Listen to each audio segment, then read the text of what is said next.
তারেক জিয়া বুঝে ওঠার আগেই তার সেই পুরনো হিসাব আবারও দৃশ্যপটে আসলো।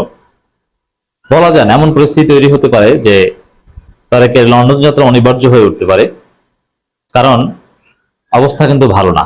দর্শক, তারেক জিয়ার কিন্তু আমেরিকায় প্রবেশ নিষেধ ছিল। যারা জানেন না তাদের অবগতির জন্য জানাচ্ছি। যার ফলে দীর্ঘদিন লন্ডন থাকলেও কখনো কিন্তু যুক্তরাষ্ট্র যেতে পারেননি। But it was very normal যে তিনি ইউরোপে আছেন, ইউরোপ আমেরিকা চষে বেড়াবেন। তিনি তো অনেক আগে থেকেই বাংলাদেশের প্রধানমন্ত্রী হতে চান, সেই হিসাবে যুক্তরাষ্ট্রের সাথে সম্পর্ক থাকবে, সারা পৃথিবীর মিডিয়াগুলোকে সাক্ষাৎকার দিবেন, দ্যাট ওয়াজ নর্মাল। বাট 17 বছর লন্ডনে থেকেছেন, সৌদি আরবে হজ করতে গেছেন, কিন্তু যুক্তরাষ্ট্রে যেতে পারেন নাই, প্যারিসে যেতে পারেন নাই, গুরুত্বপূর্ণ কোথাও যেতে পারেননি, পলিটিক্যাল যে ক্যাপিটাল বা হাব কোথাও যেতে পারেননি, এবং গুরুত্বপূর্ণ কোনো মিডিয়ায় সাক্ষাৎকার দিতে পারেননি। হ্যাঁ, দিয়েছেন 5 আগস্টের পর, এর মানে সাক্ষাৎকার নেওয়া হয়নি, তার উপরে এমবার্গো ছিল। যুক্তরাষ্ট্র যাওয়ার ক্ষেত্রেও তারেক রহমানের নিষেধাজ্ঞা ছিল। তো অনেকে ভেবেছিলেন যে প্রধানমন্ত্রী হয়েছেন, এখন তো যা ইচ্ছা তা করতে পারবেন, এখন কোনো ব্যাপার না। এখনো তারেক রহমান যুক্তরাষ্ট্র যাওয়ার রাস্তাও মুক্ত হয়নি। এই জন্য তার স্ত্রীকে পাঠিয়ে রাস্তা ক্লিয়ার করার চেষ্টা করেছেন কিছুটা। আপনারা জানেন যে ডাক্তার জুবাইদা রহমান যুক্তরাষ্ট্র সফর করে এসেছেন, মেনালি ট্রাম্পের সাথে একটা মিটিং এ ছিলেন, চমৎকার কাটা কাটা ইংরেজিতে বক্তব্য দিয়ে এসেছেন। আর এই যে ডক্টর খলিল রহমান ইউরোপ আমেরিকায় পড়ে থাকে কি জন্য? তারেক রহমান রাস্তা ক্লিয়ার করার জন্য। খলিল রহমানকে পররাষ্ট্রমন্ত্রী বানানোর অন্যতম কারণ বা বানাতে রাজি হওয়ার, যে যেহেতু তিনি মার্কিন দালাল, মার্কিন যুক্তরাষ্ট্র থেকে শুরু করে ইউরোপের দরজা তারেক রহমানের জন্য খোলা যায় কিনা, এটা খলিল রহমান যতটা পারবেন ইউনূসের শক্তি ব্যবহার করে, এটা অন্য কেউ পারবেন না। এই চিন্তা থেকেও তাকে পররাষ্ট্রমন্ত্রী হিসেবে মেনে নিতে তারেক রহমান পছন্দ করেছেন বা বাধ্য হয়েছেন। এখন পর্যন্ত আমাদের প্রধানমন্ত্রীর যুক্তরাষ্ট্র কিংবা পশ্চিমা দেশের সফরের অনুমতি নেই, এক প্রকার অঘোষিত নিষিদ্ধ টাইপের। বরং আমরা একথাও শুনছি যে লবিস্ট নিয়োগ করছে বিএনপি সরকার, যাতে তারেক রহমানের যুক্তরাষ্ট্র সফরের রাস্তা উন্মুক্ত হয়। এটা যুক্তরাষ্ট্রপন্থী সরকার, আমেরিকাপন্থী সরকার, তারপরও রাস্তা কিন্তু ক্লিয়ার না। অনেকটা যেরকম নরেন্দ্র মোদী একসময় যুক্তরাষ্ট্রে নিষিদ্ধ ছিলেন, কিন্তু সেই নরেন্দ্র মোদী প্রধানমন্ত্রী হওয়ার পর থেকেই কিন্তু সব রাস্তাঘাট গুছিয়ে তিনি যুক্তরাষ্ট্র গেছেন। বিষয়টা অনেকটা এরকম। যুক্তরাষ্ট্র যাওয়া এতটা সহজ নয়, তবে লন্ডন যাওয়াটা তারেক রহমানের জন্য সহজ, তিনি চাইলেই যেতে পারেন। এই যে বাংলাদেশে নির্বাচন করতে এসেছিলেন অতিথি, তখন লন্ডন আবার যাতে যাওয়া যায় সেই রাস্তা ক্লিয়ার করে এসেছেন, হিসাব সোজা। আর বিপদে পড়লে তারেক রহমান অন্য কোথাও যাবেন না, তিনি আবার সেই লন্ডনেই যাবেন। সেখানে কোথায় গিয়ে উঠবেন, কি থাকবেন, রাস্তাঘাট সব তার মুখস্থ, সব রাস্তা এখন থেকেই ঠিক করা।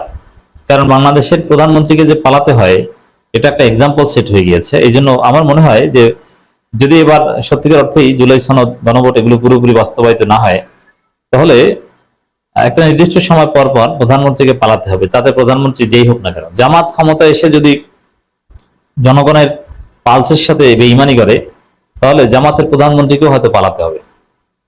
এখন কে কোন দেশে পালাবেন এটা আগে ঠিক করে রাখছেন, একজন ভারত, একজন লন্ডন।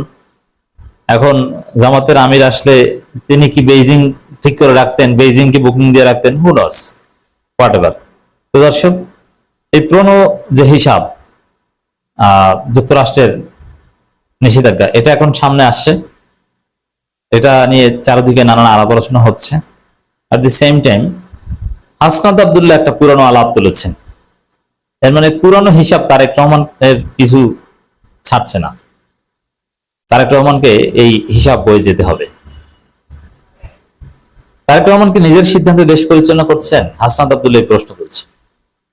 কেন, কি সমীকরণ নিয়ে এই প্রশ্ন তুলছেন? দেখেন, প্রধানমন্ত্রী তারেক রহমান নিজের সিদ্ধান্তে দেশ পরিচালনা করতে পারছেন কিনা তা নিয়ে প্রশ্ন তুলছেন জাতীয় নাগরিক পার্টির মুখ্য সংগঠক হাসনাত আব্দুল্লাহ। ফেসবুকে এক পোস্টে তিনি এই প্রশ্ন তুলেন। এখন সবাই কিন্তু বুঝে গেছে দেশ চালায় কারা। বিশেষ করে গুম অধ্যাদেশ বাতিলের মাধ্যমে সবাই স্পষ্ট যে সরকারকে ডিজিএফআই এবং ভারত অনেক কিছু করতে বাধ্য করে। হাসনাত লিখেছেন, 29 নভেম্বর তারেক রহমান বলেছিলেন, এমন সংকটকালে মায়ের স্নেহ স্পর্শ পাওয়ার তীব্র আকাঙ্ক্ষা যে কোনো সন্তানের মতো আমারও রয়েছে। কিন্তু অন্য আর সকলের মতো এটা বাস্তবায়নের ক্ষেত্রে আমার একক সিদ্ধান্ত গ্রহণের সুযোগ অবারিত ও একক নিয়ন্ত্রণাধীন নয়। তার দেশে ফেরা আর কার সিদ্ধান্তের উপর নির্ভর করে তা তিনি তখন কিংবা এখনো স্পষ্ট করেন। এর মানে সেই পুরনো হিসাব, দেশে ফেরার আগে যে বলেছিলেন একক অবারিত সিদ্ধান্ত নয়, তাহলে কার উপর নির্ভর করে? তারেক রহমান ভেবেছিলেন যে প্রধানমন্ত্রী হয়েছেন, দেশে এসেছেন, জিতেছেন, আসলাম, দেখলাম, জয় করলাম, অতিথি। কিন্তু না, হিসাব কিন্তু শেষ হয়নি। এই হিসাব তারেক রহমানকে দিতে হবে। আজকে সংসদ সদস্যরা পুরো জাতিকে এটা জানাচ্ছে কার সিদ্ধান্তে, কোন বাধায় তারেক রহমান দেশে আসতে পারেনি। এমনকি বিএনপির নেতা নেত্রীরা টক শোতে তখন বলতেন যে তারেক রহমানের উপর ব্যারিকেড, এই নীলুফার চৌধুরী মনি এই ব্যারিকেড শব্দটা ব্যবহার করেছে, ব্যারিকেড উঠিয়ে নেন। কি ব্যারিকেড ছিল? কে ব্যারিকেড উঠিয়ে নিয়েছে? নানান চ্যালেঞ্জ আছে, নিষেধাজ্ঞা আছে, কি সেটা কিন্তু বলে নাই। এখন সেটা সামনে আসছে। দর্শক, এনসিপির এই সংসদ সদস্য আরো লিখেছেন, গত 25 ডিসেম্বর যাদের সিদ্ধান্তের উপর নির্ভর করে তিনি দেশে ফিরছেন, দলের অনেকে দ্বিমত থাকা সত্ত্বেও গুম ও মানবাধিকার অধ্যাদেশ বাতিলের পিছনে তাদের সিদ্ধান্তের কোনো প্রভাব রয়েছে কিনা সে প্রশ্ন থেকেই যায়। দেশে ফেরার মতো গুরুত্বপূর্ণ সিদ্ধান্ত যেমন অন্য অনেকের প্রভাবের উপর নির্ভর করছে, ঠিক তেমনি দেশ পরিচালনার ক্ষেত্রেও কি তিনি তাদের দ্বারা প্রভাবিত? এখান থেকে একটা বিষয় স্পষ্ট, আমি এটার ব্যাখ্যা দিচ্ছি।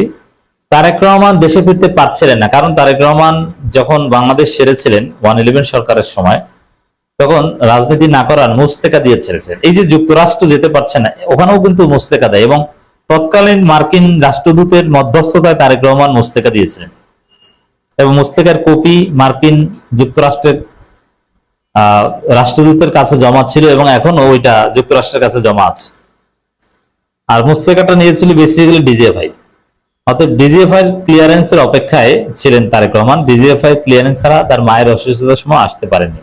পরে ডিজিএফআই এর সাথে ডিল করেছেন, হিসাবটা মিলে যাচ্ছে হাসনাতের প্রশ্নের সাথে। দেখেন, ডিজিএফআই এর সাথে ডিল করছেন যে ডিজিএফআই আব্বা, আপনাদের সাথে মুস্তেকা দিয়েছিলাম বা যাই ঘটেছে ঘটুক ওটা ভুলে যান, যেহেতু বর্তমান বাস্তবতায় আমার চাইতে হেভিওয়েট কেউ নাই প্রধানমন্ত্রী হওয়ার, অতএব আমাকে আসতে দেন, আমাকে প্রধানমন্ত্রী বানান, আর আমার সাথে যা হয়েছিল ওটা ভুলে যাব, আমি আপনাদের কথা অনুযায়ী চলবো। যার ফলে হঠাৎ করে তারেক রহমানের দেশে আসার রাস্তা উন্মুক্ত হয়ে গেল, একক সিদ্ধান্ত অবারিত সেই এখন বারিত হয়ে গেল, এবং তারেক রহমান দেশে আসলেন, প্রধানমন্ত্রী হলেন। এখন ডিজিএফআই এর কথা মতো গুম অধ্যাদেশ বাতিল করছে, মানবাধিকার অধ্যাদেশ বাতিল করছে, এই করছে সেই করছে। এই হচ্ছে পুরনো হিসাব নিকাশ, এটা দৃশ্যপটে এসে গেছে।